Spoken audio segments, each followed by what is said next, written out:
What's up, everybody? Welcome back to the Touchline Talk YouTube channel for the first time in 2023. This is not what I expected the first video I put out to look like, but here we are talking about this Greg Berhalter, Gio Reyna situation again after all this information has come to light over the past couple of days.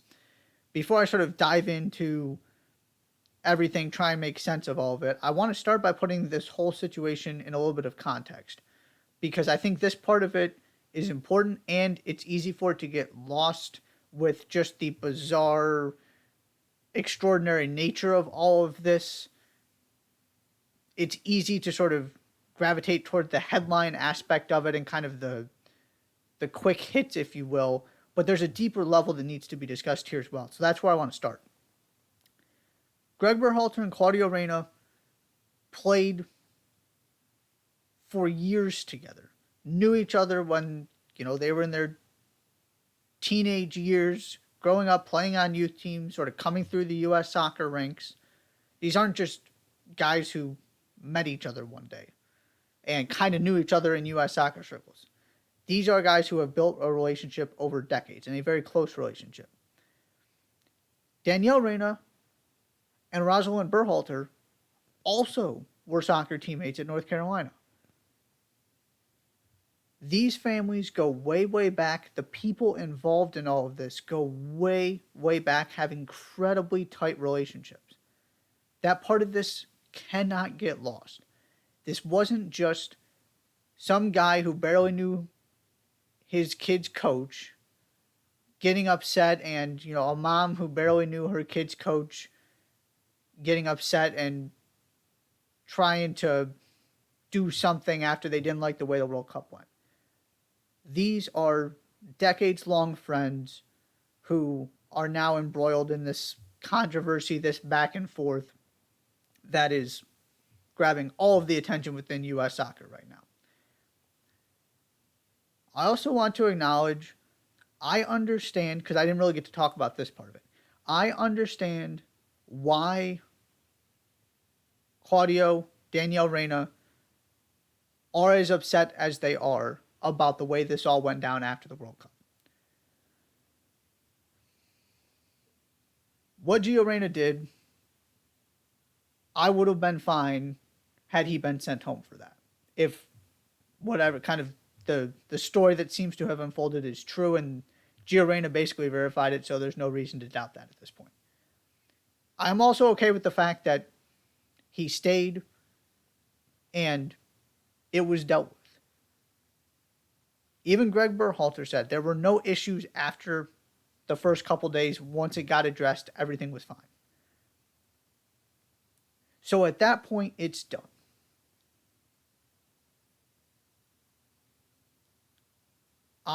If I were Gio Reyna's parent, I would be right there with how his parents are feeling when I see that Greg Berhalter, immediately after getting back from the World Cup, starts sharing about this without naming a name, and sort of reopens this thing up. I don't care if he thought it was off the record.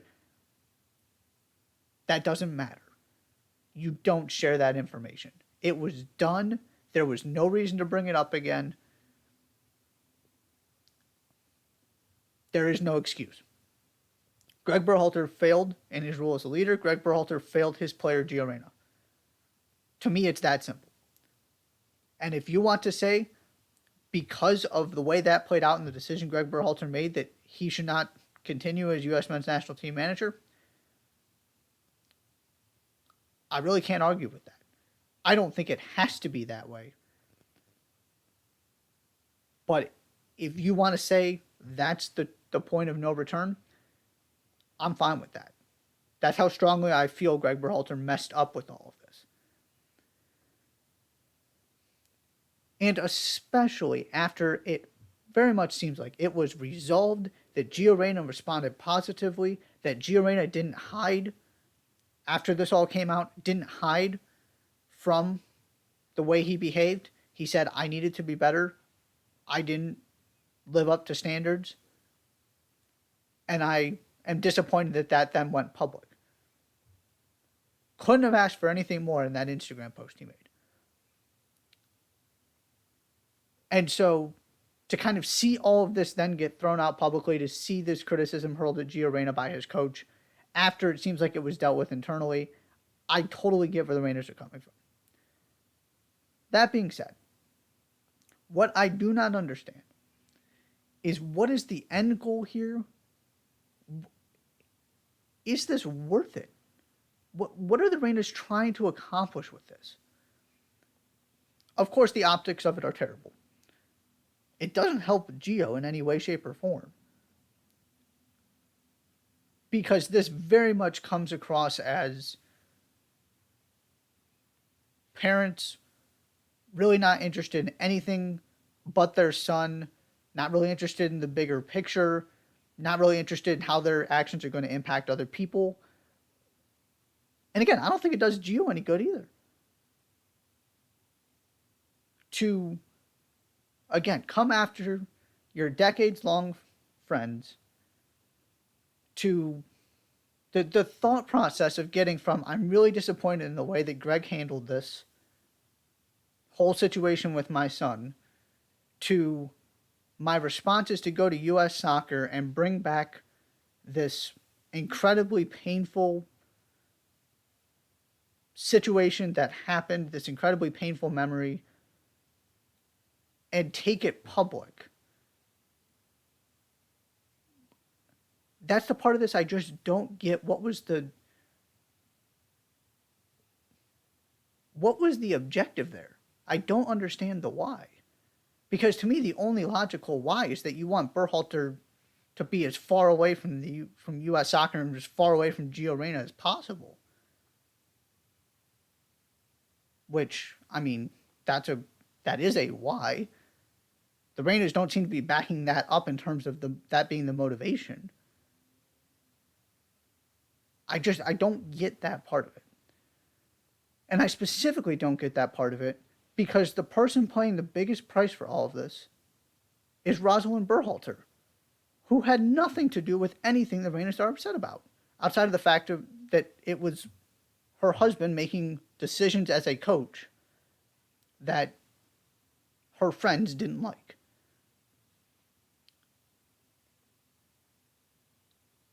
I have no way to imagine, and unless you've gone through an experience like the one Rosalind Berhalter went through, I have no way to imagine how incredibly painful it is to have all of this come back up 25 years later, to have the entire, soccer media talking about this, to have all of these prominent people basically just quote tweeting your joint statement with your husband because nobody really knew what to say about it other than, here, you just need to read this because it only makes sense if you read what the Berhalters have to say, and the Berhalters having to share this story, which they never should have had to do.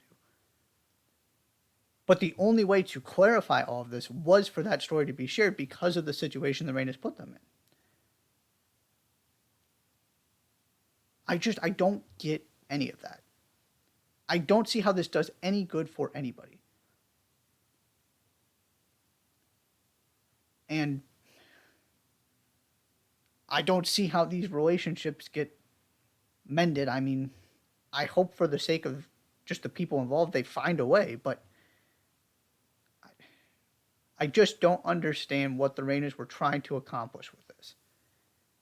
And if this was just an emotional reaction without any kind of thought behind it, A, of course, that's incredibly disappointing and incredibly immature. And B, just from Claudio's perspective as the person overseeing a Major League Soccer franchise, there's a higher standard you need to be held to. I understand it's your child that's involved in this. But retaliation is not the answer. So I don't get it. And then the final thing I'll say is, I mentioned before that after sort of the first pieces of information came out about this, about Gio Reyna nearly getting sent home because of his behavior after being told he wasn't going to play a huge role, that if you wanted to say that is your proof that Berhalter needs to be moved on and the U.S. needs to go in a different direction, I would have been fine with that. I also don't think that had to be the end of the Greg Berhalter era in terms of being the head coach of the U.S. men's national team. This new information changes my mind on that. U.S. soccer has to, he's out of contract at this point. There is no, U.S. soccer should not explore the possibility of Greg Berhalter continuing. And that is not because Greg Berhalter is a bad coach. That is not because Greg Berhalter failed at the World Cup or in his role as U.S. soccer, U.S. men's national team head coach. It's because it is just too much of a distraction, too much drama at this point. Gio Reyna is not going anywhere anytime soon. Claudio Reyna is going to be involved in the U.S. soccer landscape. It's the same philosophy I have with basically the idea of when coaches lose the locker room is when they have to go. I have a tendency to defend coaches more than most other people. I don't really call for people to get fired and call for people to lose their jobs very often. My one exception to that is if you don't have your team, if your team looks like it has quit, fair or not, that change needs to be made. And this is obviously a different set of circumstances, but it's kind of the same idea. I just don't see how you bring this group of players together back with Greg Berhalter and say we're just going to continue moving forward. There's too much has happened. There's been too much fighting, conflict, drama. Just you're heading into a 2026 World Cup at home, potentially a Copa America. Tyler Adams was at least unintentionally implying, if not intentionally verifying, that the U.S. is going to play in that Copa America. It certainly seems it's heading in that direction. You don't need to be doing any of this anymore, especially when all it is just deciding not to pursue a new contract. You don't have to fire anybody. You're just choosing not to extend Berhalter. And you go from the beginning of Berhalter's tenure to now. There's just been too much. It was weird when it started, and it is really weird right now. And to be fair to Berhalter, a lot of it was just kind of stuff that happened to him. He can't control the fact that the way it started with his brother. He didn't decide to hire himself as U.S. men's national team manager. He can't control the way that the Reynas are behaving. Now, again, what he can control, why I'd be okay with you pointing to the original Reyna situation as the reason, and the fact that he can control whether he lets that information get out or not. Whether he thought he was off the record doesn't matter to me. He chose to share that information with people in an age where there are plenty of people out there who are going to go get that information. That's something you can control. That's a reason to say the U.S. needs to part ways with Greg Berhalter. But some of this other stuff, he can't control that Gio Reyna's had an injury history that maybe factored into the way he wanted to use him in this tournament.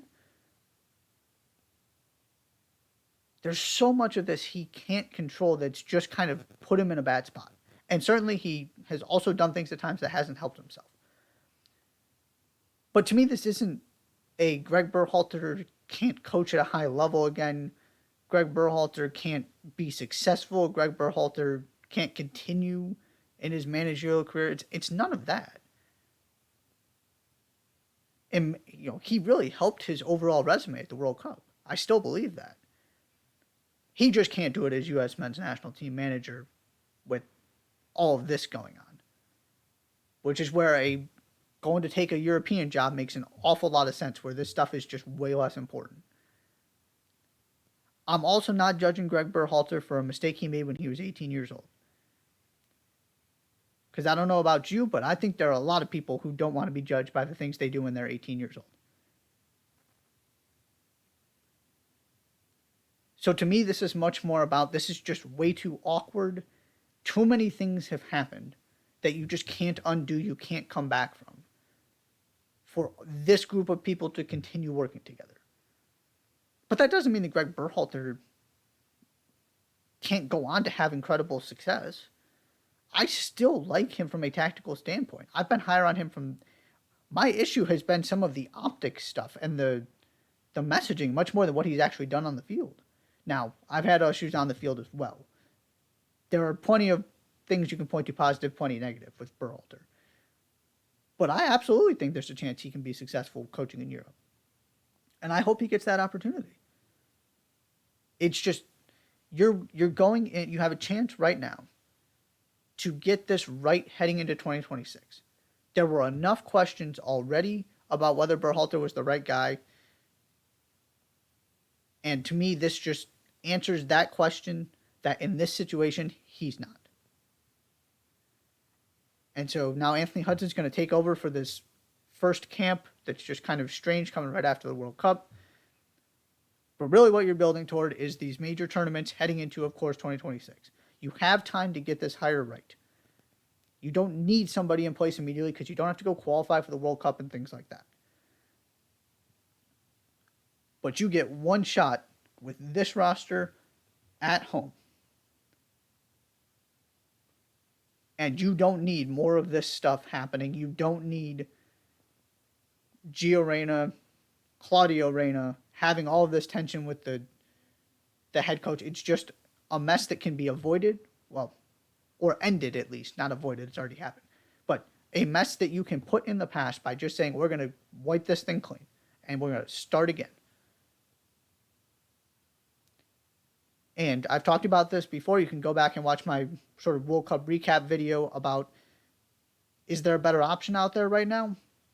I don't know that there is in terms of pure coaching.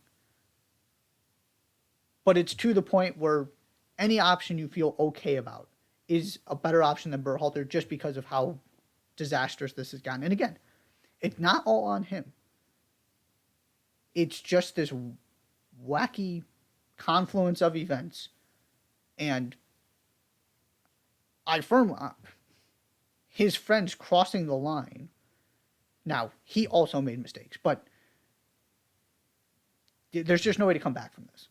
It doesn't end it for him. It doesn't end it for Gio Reyna. Just together, this isn't going to work. So, to me, this ends any kind of discussion about whether Berhalter continues as U.S. men's national team head coach. But the bigger thing I want to end on, that I want to stress more than anything else, is I don't understand what the motivation was here.